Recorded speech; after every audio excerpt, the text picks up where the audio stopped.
Hey, what's going on, everybody? Well, look, you're going to laugh at this. This is the fourth video I made. The first one I wasn't happy with because I was kind of all over the place, unsuccinct, and I was driving myself crazy. So after having a cup of coffee and praying and spending a little time with God, I made a second video, and about halfway through it, my phone rang, and I didn't realize I didn't hurt. No. By the way, this is a new camera setup. I've never used it before. It arrived at 5:22 this morning, and I was just messing around with it. So the fourth time I shot the video, I think, third or fourth time, whatever it is now, I shot the video. I was all happy with the content, and then I went to go play it back, and there was no audio, realizing I didn't have the microphone on.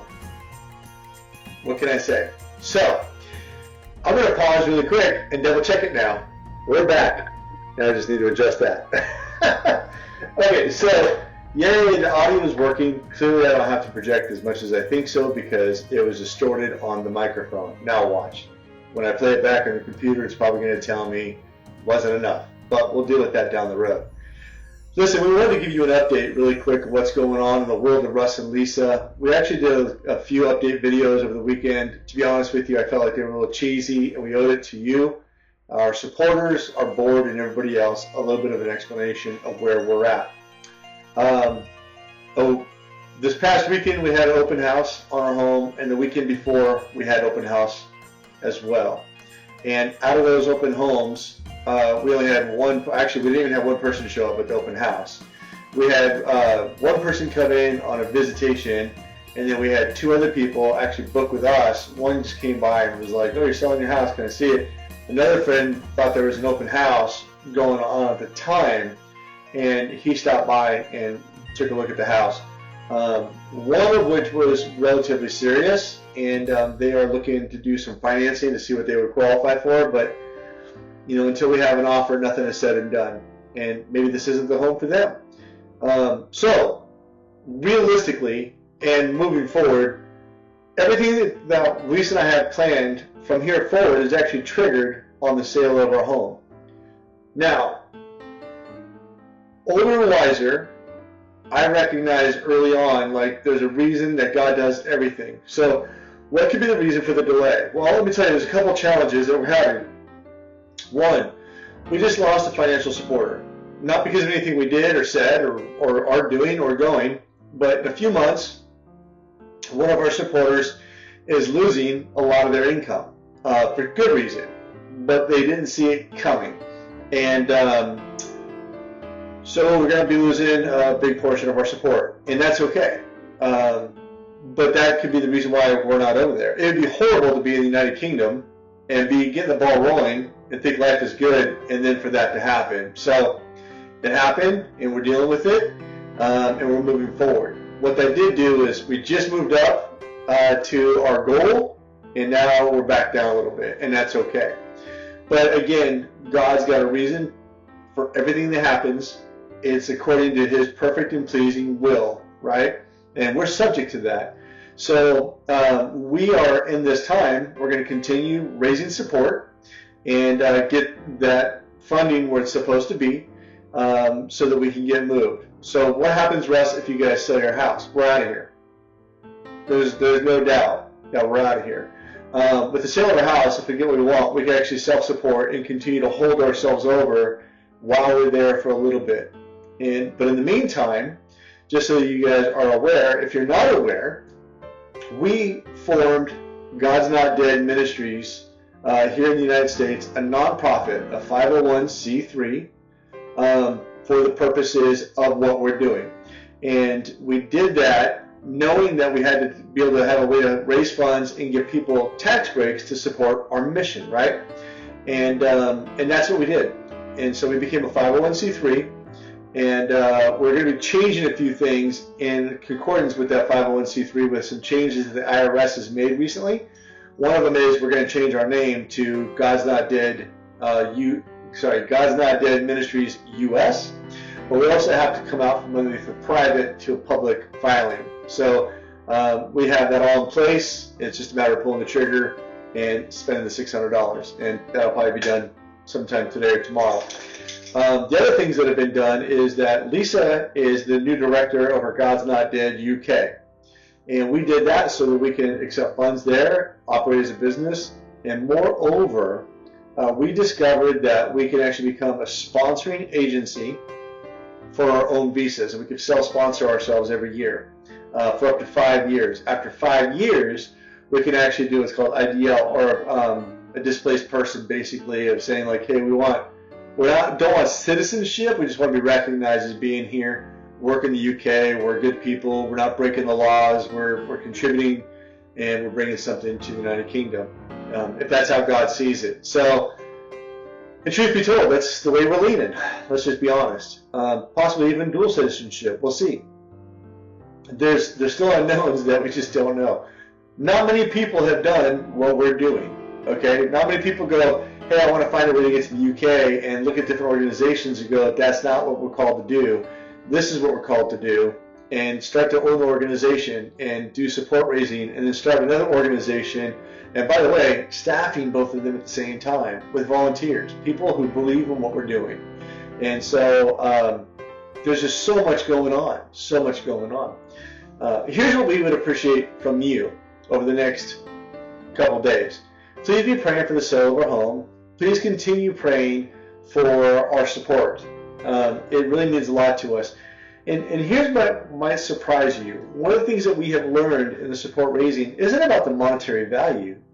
It's about the people that are coming beside you that believe in you, that believe in what you're doing. It's incredible. Recently, we just had, actually, we've had 2 of our former pastors come beside us and say, hey, I like what you're doing. We're going to give monetarily, and we're going to back you up. And it doesn't mean the churches are giving. I want to be very, very transparent with this. We're in the process of all that. That takes a while to get into place. There's certain criteria, there's boards, all those things need to come to play. But the pastors themselves believe in what we're doing and have said, we're going to contribute, and we're going to pray over you as you go. That's huge, huge. So, yeah, it's been a big deal for us. So we need roughly another $1,000 a month of support, give or take. And anything above that would be nice, because that would build a buffer. So that way when life changes do come, they won't shock us being over there. By the way, one of the questions, kind of going back to the sponsoring of visas, Lisa would be doing our ministry full-time as a job. Okay, she'd be the director, she'd oversee that. My job would be director of ministry operations, meaning I would be the one that goes out and finds leaders, develops leaders, and kind of starts tying the small groups together and things like that. The areas that God has been strengthening me in for like the last 30 years. Lisa would be overseeing all the administration operation, and she would be over there on what's called a skilled workers visa, and which is great. There's some benefits to that. One is it doesn't have many limitations as to what we can and can't do as far as income. 2, as a sponsor, I get to go over there as their spouse, and I also can work a part-time job. So some of this will come within 6 months, that's the key, to where we can actually supplement some income. So even if we have to endure for 5 or 6 months or 7 months because we're not able to legally work in the UK, and we want to honor their laws and their regulations, that doesn't mean we can't go over. So in short, we would still go over for at least 6 months, even in the process of visas and organization and all that stuff, and be in their country. If it doesn't get, the I's don't get dotted, the T's don't get crossed, then we'll be coming back. We're coming back for Easter anyways, but we want to honor the rules, regulations, and laws of the United Kingdom. What horrible ambassadors we would be if we just said, okay, everybody else is doing it, so I'm not going to do it. We're going to stick around here and do our own thing. That would be a horrible way to start a relationship as a visitor into another country. And how could I look another person in the eye and say, yeah, I'm here illegally? That doesn't make sense. Now, there are some like idiosyncrasies that we found recently, like we can extend for up to 30 days based on certain information or whatever. We might do that. We may have to. We'll see what happens. But in the meantime, this is kind of what we're dealing with. Y'all, it is complicated. We knew going into ministry was going to be complicated. We knew going into missions was going to be complicated. We knew forming boards and dealing with people and backgrounds would be complicated. But the one thing we've always kept true to is the reason and purpose that we're going. It doesn't get more real than that. In fact, I think it's on the screen. I didn't have this up on purpose. I think it's up here though. Oh, look at that. Website's here. By the way, if you're ever wondering what we believe or don't believe, it's right here. But right now what I want to focus on is our vision. See, a lot of people think our vision is to go over there and like pop up a tent and start church and evangelizing like crazy, and that's not the intention. In Scotland, you can't do that. Well, you can if you want to be by yourself.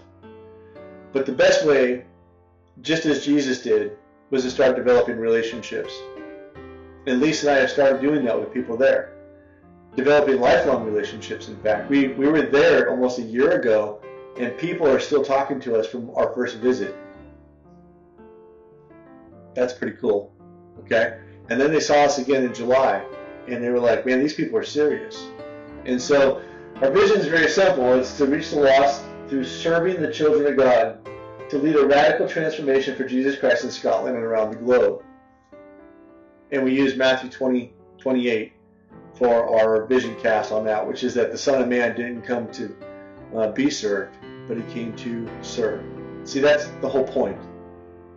We believe firmly that the church is a body of people that come together because of service. If you look at the Acts church, the early churches, even the first century churches that changed the history and landscape of the world, it all came around because of service. Not acts, but faith. Faith with service in mind. Like there was always a greater purpose. And so that goes to our mission. If we have the vision and we're serving, the mission comes into play, which is sharing the gospel of Jesus Christ. Right? It's as simple as that. To bring people into a personal relationship with the living and loving God of Jesus. And so if we do that, if we go and serve and people see Jesus, then we don't have to convince them or persuade them or preach at them or anything. I love, if you've been around me for more than a little bit of time, more than likely you're going to hear this quote over and over again. It's something I heard many years ago, and that is that preach the gospel daily, when necessary, use words. And if we're serving or being the hands and feet, the rest is cake. There's always work to do, don't get me wrong. There's a lot of internals and nooks and crannies that have to be done. But what I don't want to do is I don't want you to think that we're being fearful because we're being smart with what God's called us to do. So, be praying for support. Be praying over Lisa and I for safety. We have been brutally under attack, and it's okay. We knew when we said yes to Jesus that we were going to enter the ministry, that it would be the fight bell. And honestly, I think the enemy thought like this is just going to be another thing that Russ does for a short time. And I think they've come to realization like we're selling our home, sold one of our cars, selling another car pretty soon here, like in 10 days. I just realized I'm going to have it done in one car. Sorry, Lisa. Then we're going to be selling our home. We sold our guns, sold most of our personal belongings, and on our way. So there's no plan B, C, or D. The only plan there is plan A1, A2, A3, A4, which all involves us getting to Scotland. We're going to go. And the devil ain't going to hold us back.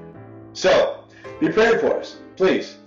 Thank you again for watching this video. I hope it actually worked this time so you could laugh at my expense. And thank you again for just taking 10 or 15 minutes out of your day to get caught up on what's going on. We really appreciate your prayers. For our supporters, you guys have no idea how many times Lisa and I have said thank you, thank you, thank you to people, both in person, behind their backs, to other people. I mean, we don't always share who's doing what because they want some anonymity. I just butchered that word, I think. I'll have to watch that again on video. But our supporters are the greatest people we've ever met. Not because they're supporting us, but because they're just great people and they're honoring God with their wages. So thank you again and have a great day.